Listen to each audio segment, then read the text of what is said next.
নমস্কার বন্ধুরা, দীপালিস কিচেনে আপনাদের সকলকে স্বাগত জানাচ্ছি।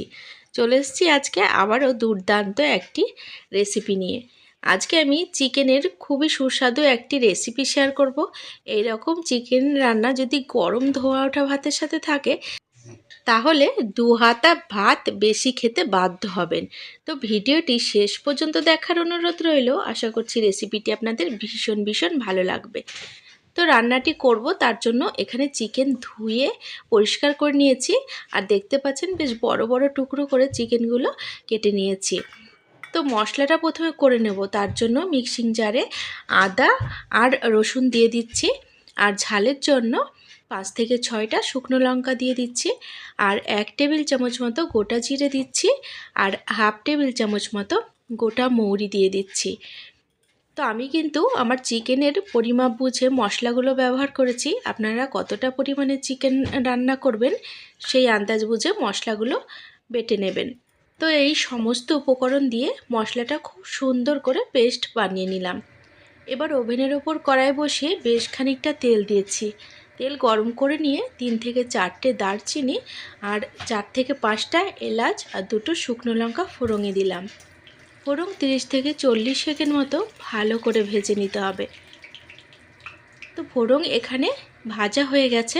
এখন আমি তেলের ওপর হাফ চামচ মতো হলুদ আর হাফ চামচ লবণ দিয়ে দিচ্ছি।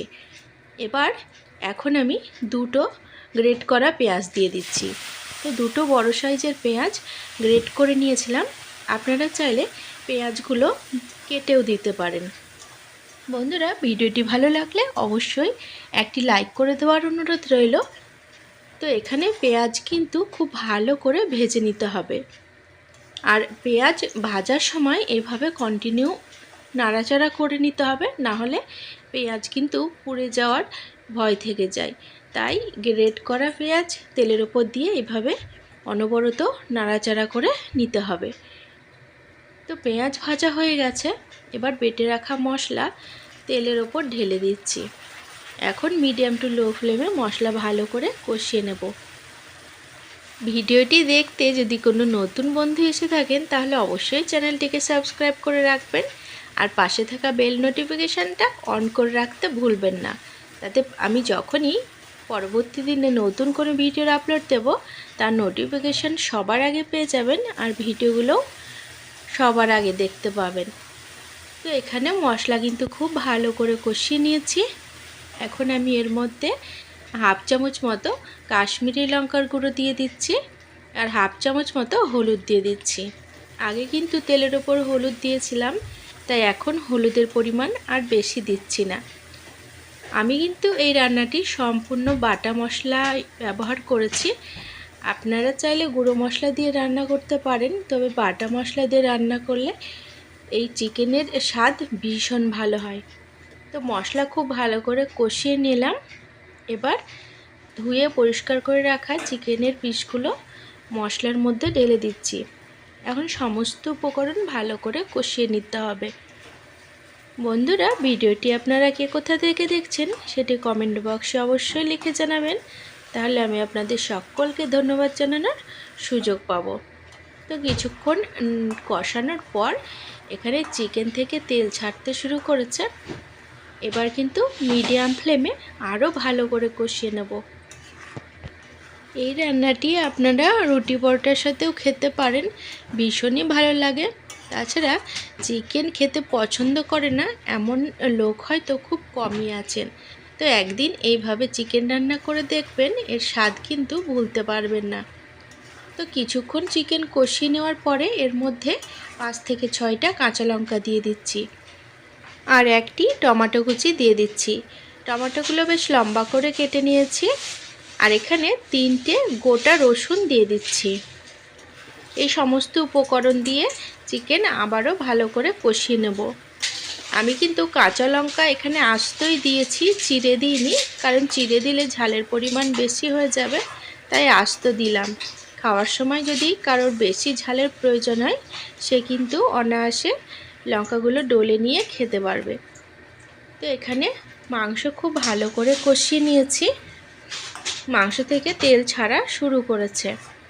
এখন আমি এর মধ্যে বড় বড় করে কেটে রাখা নতুন আলু দিয়ে দিচ্ছি। আলুগুলো কিন্তু আমি একদম ভাজিনি, কাঁচাই দিয়ে দিচ্ছি।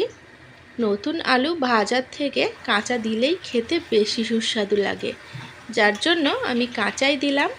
আপনারা চাইলে হালকা একটু ভেজে নিতে পারেন। তো আলু দেওয়ার পরে আরও কিছুক্ষণ সময় নিয়ে কষিয়ে নেব। এখন আমি স্বাদ মতো লবণও দিয়ে দিচ্ছি। পরে কিন্তু আর লবণ দেব না।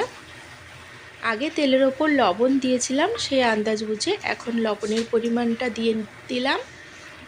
বন্ধুরা, ভিডিওটি ভালো লাগলে অবশ্যই আপনারা আপনাদের নিকটবর্তী আত্মীয়স্বজন বন্ধুবান্ধবদের সাথে শেয়ার করে নেবেন, যাতে তারাও এই সুন্দর রেসিপিটি বানানোর সুযোগ পায়। তো সমস্ত উপকরণ দিয়ে চিকেন খুব ভালো করে কষিয়ে নিয়ে 1 বাটির মতো জল দিয়ে দিলাম। তো জল কিন্তু আমি এখানে ঠান্ডা জল দিইনি, আগে খুব ভালো করে গরম করে নিয়েছিলাম, তারপরে সেই জলটা কিন্তু চিকেনে ঢেলে দিলাম।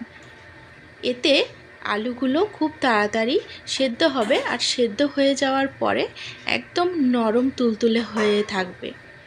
নতুন আলুতে কাঁচা জল দিলে কিন্তু আলু একদম শক্ত হয়ে যায়, যার কারণে জল হালকা গরম করে নিয়ে এর মধ্যে ঢেলে দিয়েছি।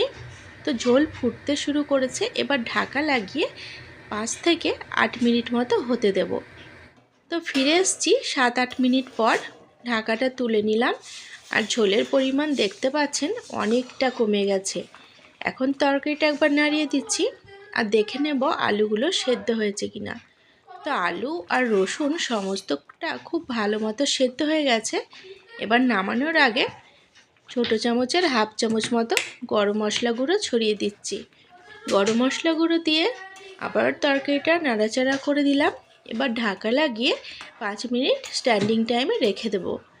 বন্ধুরা, এই শীতকালে নতুন আলু দিয়ে এই রকম পাতলা চিকেনের ঝোল বানিয়ে খেয়ে দেখুন, আঙুল চেটে খেতে বাধ্য হবেন।